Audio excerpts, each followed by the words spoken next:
Apprendre à prendre et apprendre à relâcher, c'est un slogan qui accompagne les pêcheurs à la mouche fédérés dans des clubs depuis plus d'une vingtaine d'années. Et l'essence de ce slogan, c'est que quand on arrive dans un club de pêche à la mouche, on va pas seulement apprendre à capturer des poissons, on va aussi apprendre à les relâcher. Et j'explique pourquoi. La pratique du no-kill, le fait de relâcher les prises après les avoir attrapées et combattues, c'est pas un acte anodin. On sait très bien que si on pratique bien ce geste, on optimise les chances de survie du poisson. Et pour pratiquer la pêche en no-kill, c'est pas inné. Il y a des choses à apprendre, comme on apprend à conduire.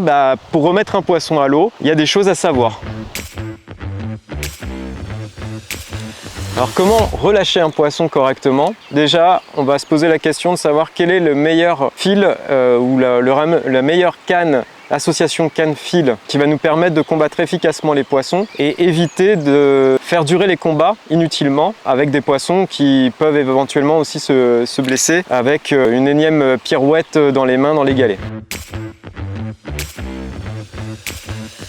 La première chose à avoir pour bien pratiquer la pêche en no-kill, c'est une épuisette. L'épuisette va permettre à la fois de récupérer le poisson plus vite que si on essayait de l'attraper à la main. En plus, on peut attraper des gros poissons. À la main, c'est toujours délicat d'attraper les gros poissons, alors quand c'est des petits, c'est pas gênant. Et le deuxième accessoire indispensable, c'est la pince qui va nous permettre de décrocher les poissons quand ils sont piqués un petit peu plus profondément dans la bouche. En général, quand on pêche à la mouche avec des nymphes ou des sèches qui sont des appâts artificiels, les poissons ont tendance à se piquer toujours au niveau des lèvres et donc on peut facilement remettre les poissons à l'eau parce qu'ils se décrochent dans l'épuisette.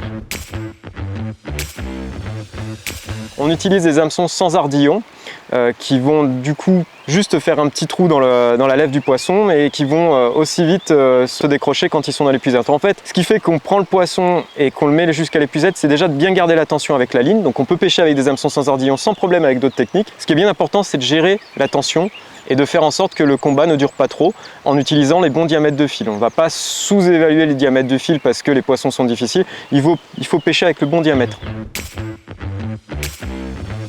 Ensuite, quand le poisson est amené jusqu'à l'épuisette, on ne le sort pas de l'eau inutilement, on le garde dans l'eau parce que c'est là qu'il respire le mieux et après un combat, c'est important pour lui de bien s'oxygéner.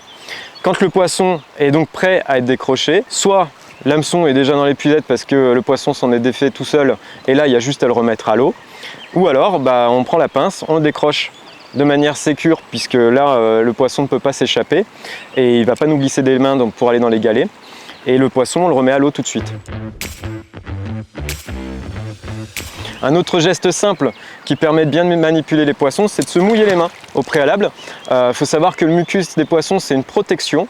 Et le fait de se mouiller les mains, on préserve cette protection naturelle des poissons.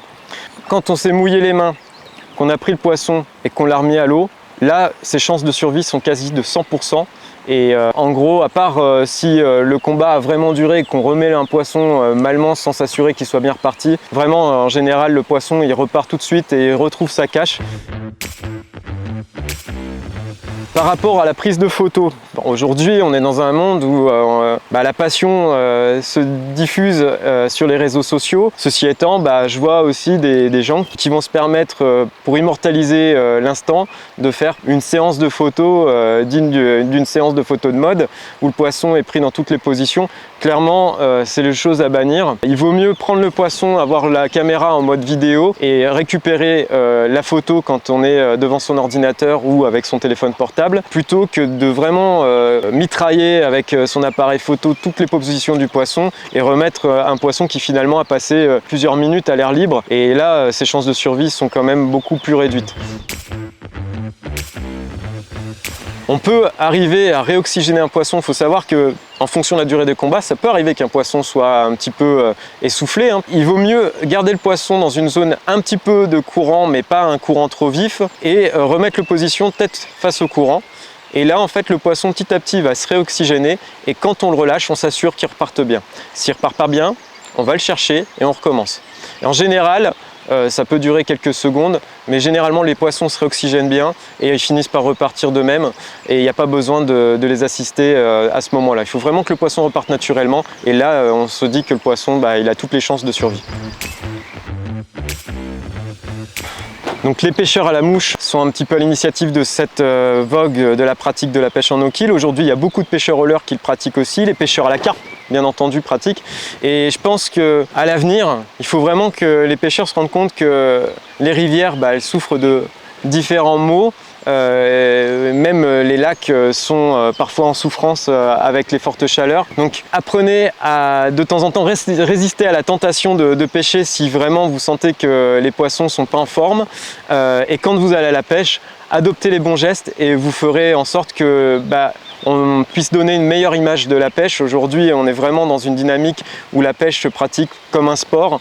Et ce sport qui est en lien avec la nature mérite que tous les pêcheurs qui aiment la nature montrent tout de suite les bons gestes et puissent transmettre aux générations futures des milieux en bon état avec des poissons en pleine forme.